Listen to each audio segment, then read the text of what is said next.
So my presentation is a systematic literature review about the blockchain and fashion sustainable development. My name is André. I'm studying a PhD at FEP, at School of Economics. Below you can watch my emails if you want to leave some questions afterwards, or if you want me to share this presentation with you, I will be glad to share it.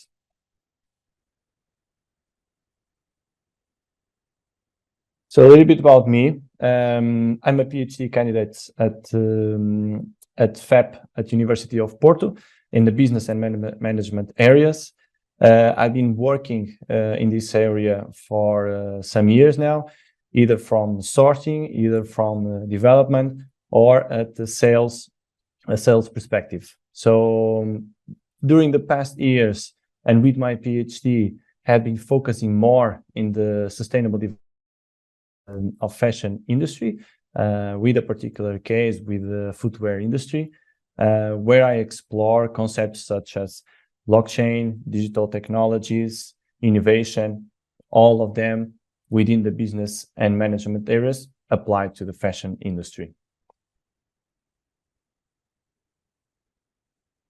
So for this presentation, I have here divided in three approaches. One is the purpose, the methodology, and the value. This is how we are going to address this systematic literature review. So for the purpose of this systematic literature review, I try to explore further comprehension of digital technologies between fashion, sustainable development goals, and by using also a particular technology which is called the blockchain technology. And I'm trying to have a state of art of all these three intertwined concepts.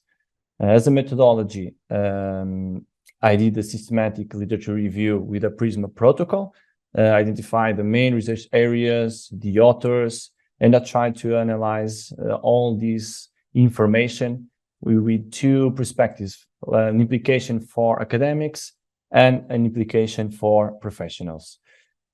In terms of value, I believe that this systematic review is valuable because the results and findings can help to develop further studies in this area, in particular with the fashion development being more sustainable and taking advantage of the blockchain technology.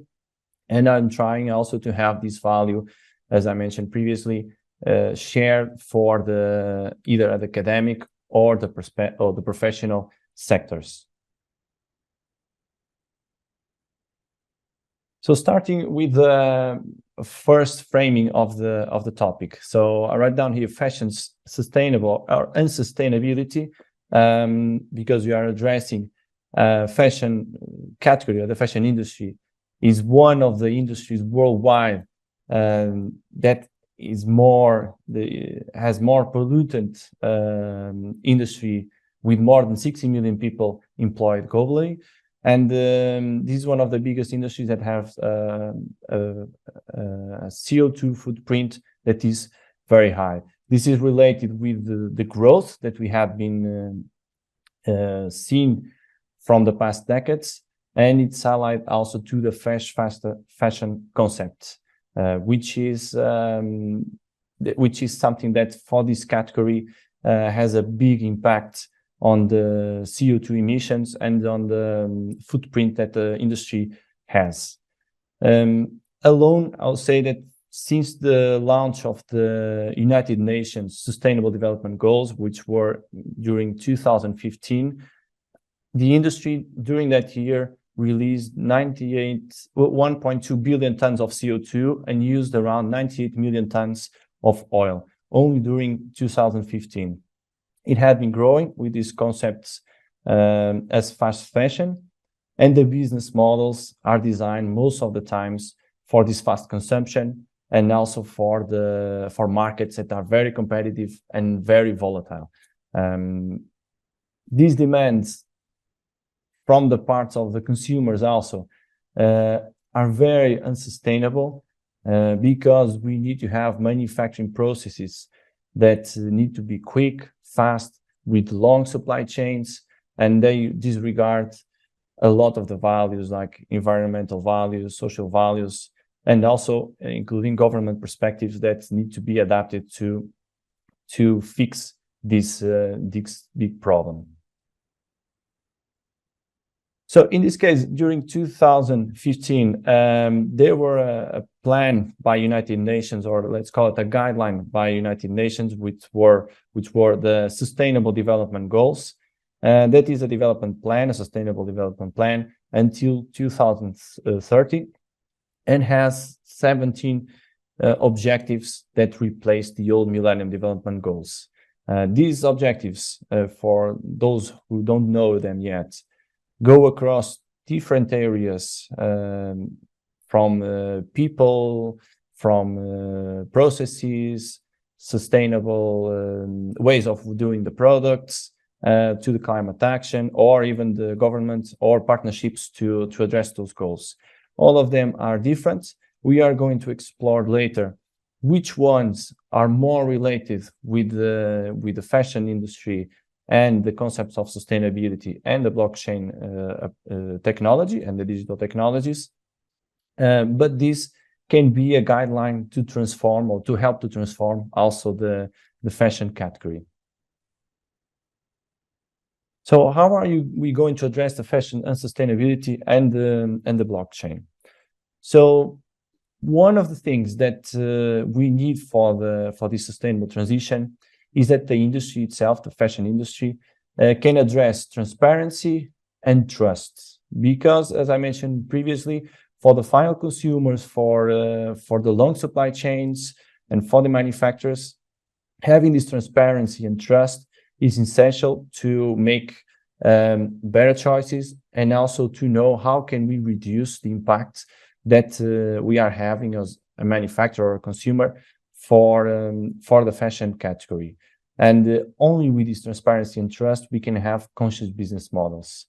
With this digital innovation, for example, with technologies like the blockchain, we can have drivers that can accelerate the sustainability transition and to change the business models and have innovation in those business models and processes, so we can integrate better the sustainable concept within the fashion category. So I think this is essential to have for the fashion category to evolve.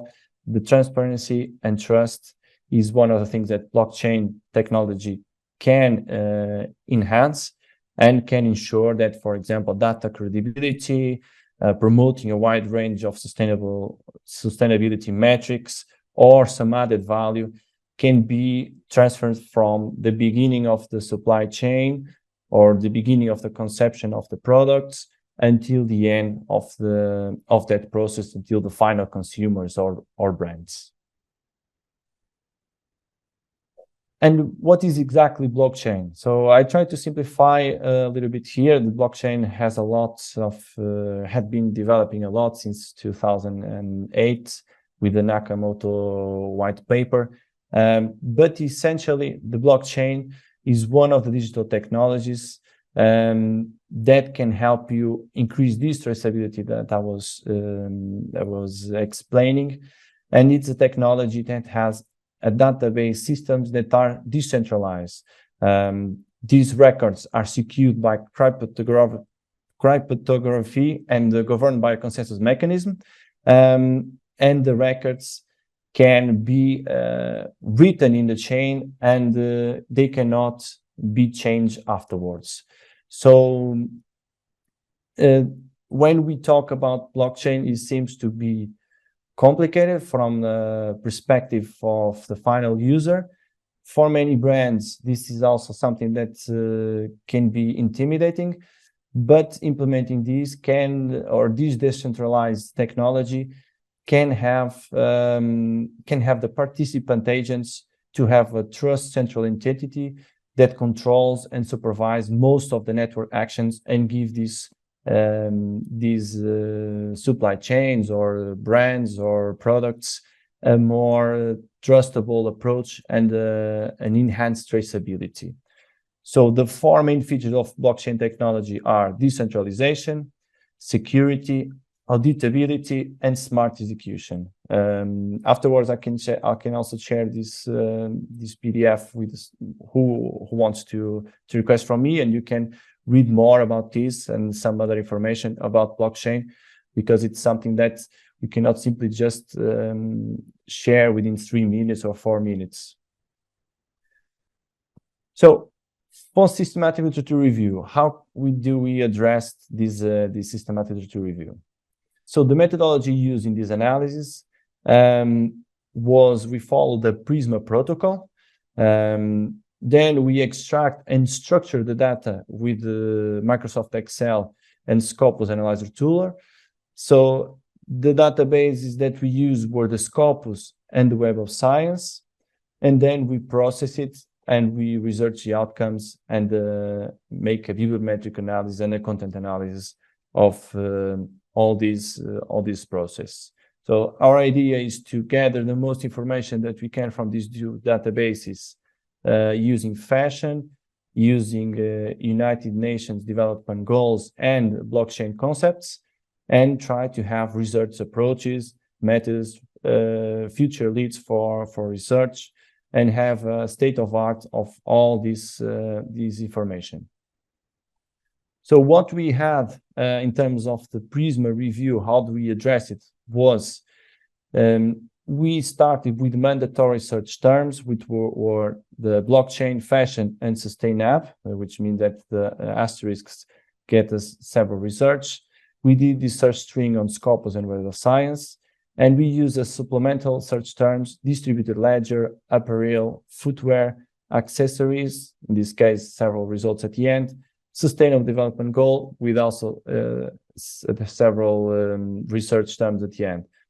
And the limitations that we use was to include only peer-reviewed documents, articles written in English, and the area of research that could be within business, management, and accounting. So we started from 2008 when Bitcoin white paper was launched, and we stopped this review at 2023 from September.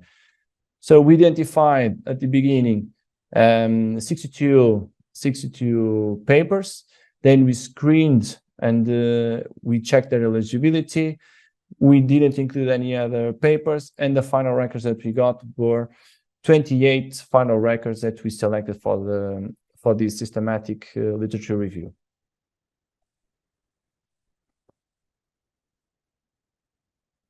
So what are the outcomes that we got from this research? First of all, in terms of documents published per year, we found out that there is not a significant trend that you'll say that is something that is growing or decreasing. So from 2018 until 2023, we had these results. Is not a constant growth or a constant decrease.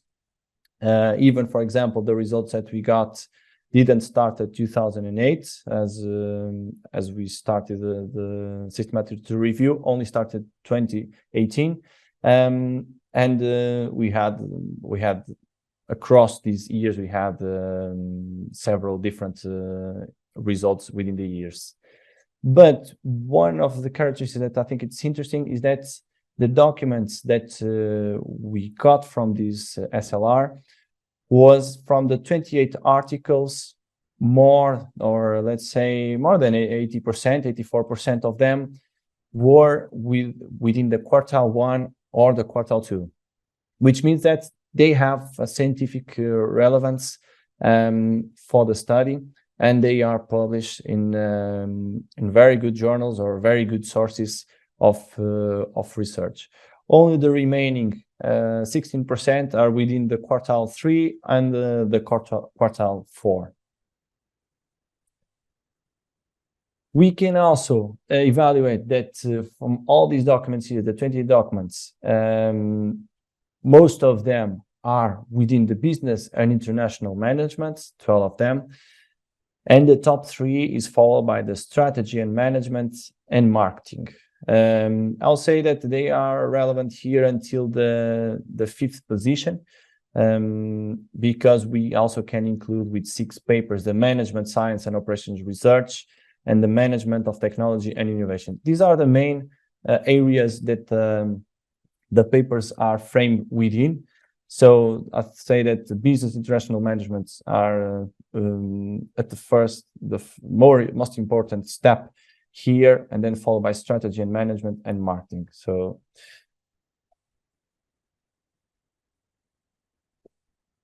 who are these authors that are publishing these articles? The first, the most publishing author is Jane G with 3 articles, and with more than 1 article published, we have Di Paola, Choi, Kumar, Vona, Uganteg, and Agraval.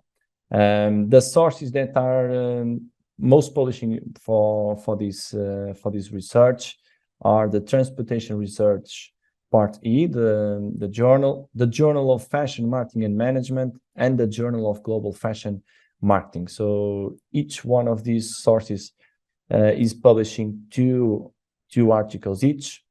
2 of them are within the first quartile, and the Journal of Global Fashion Marketing is within the second quartile. So again, this is something that is interesting because it shows that has a scientific relevance.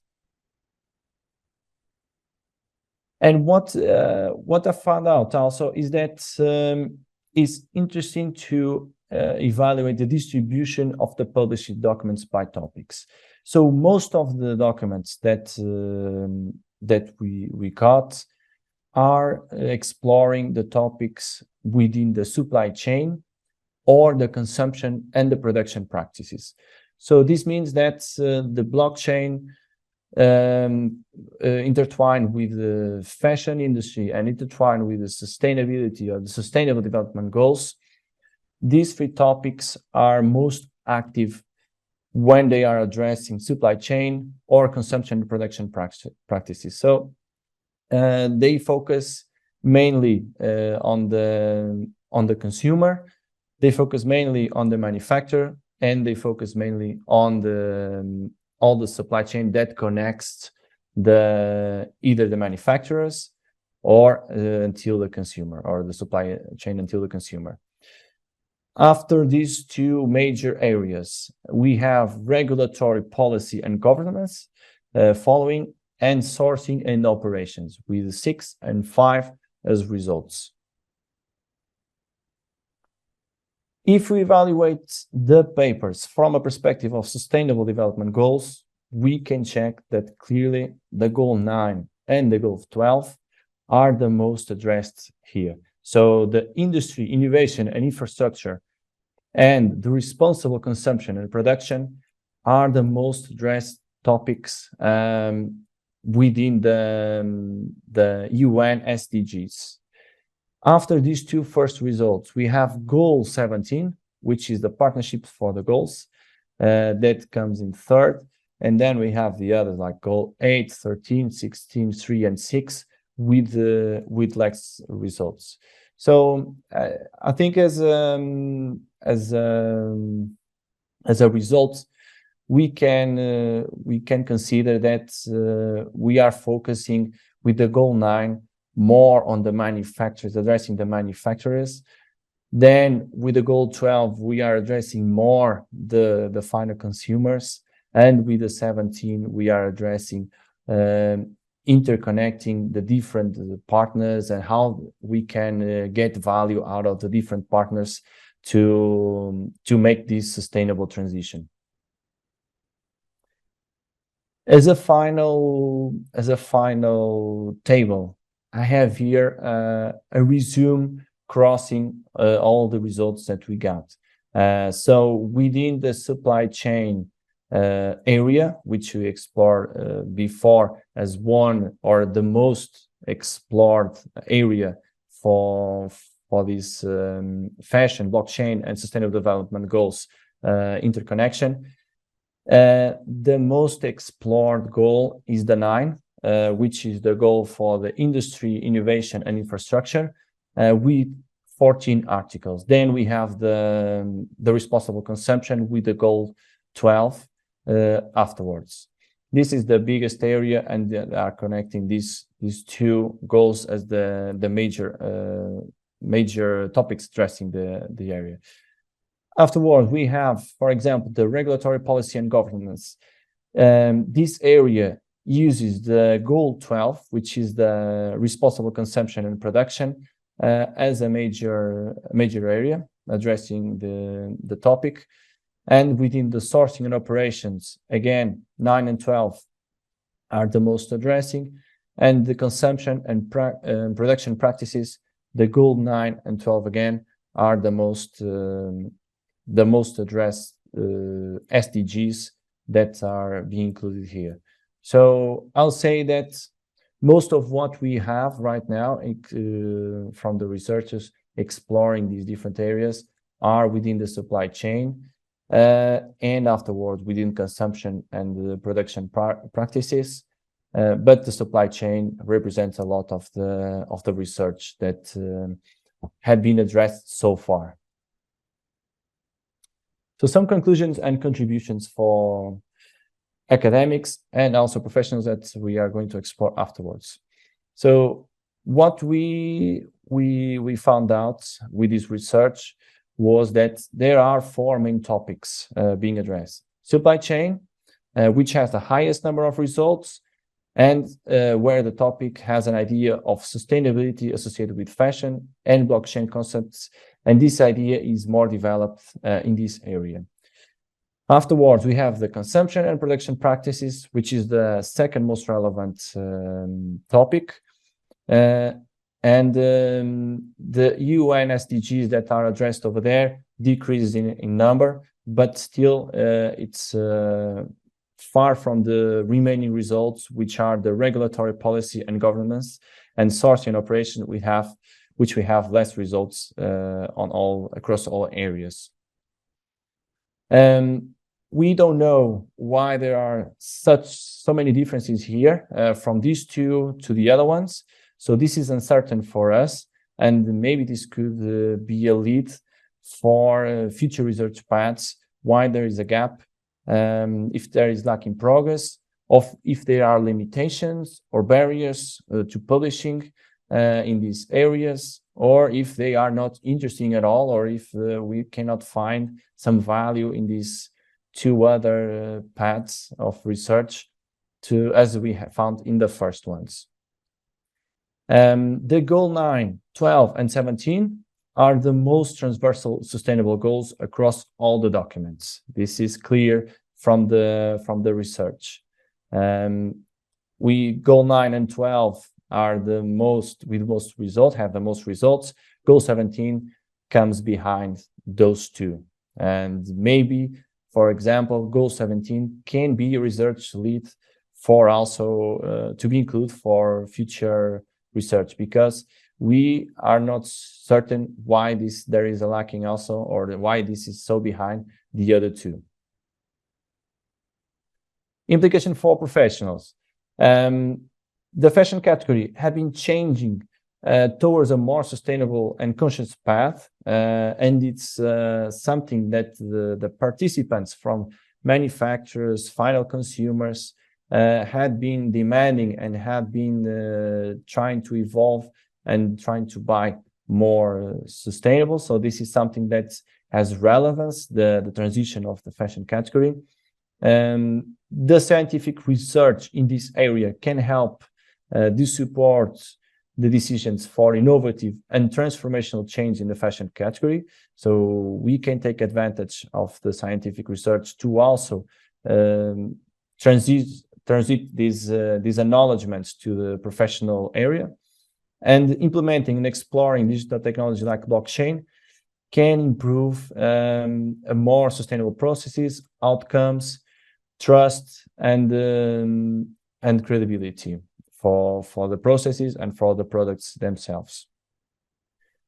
We also believe that the available scientific information results from academic research will gain relevance if they start to be applied and enhance a higher number of professionals' performance and decisions. And one of the things that we are unknown is if the academic research results are being adopted in the professional corporate world. We didn't find out this within the papers that we research. Could be interesting also to acknowledge if there is also a breach between these academic researches and also the professional and corporate world, and if this world can adopt also the academic outcomes to make business models that are more sustainable and more conscious. So thank you very much for watching my presentation.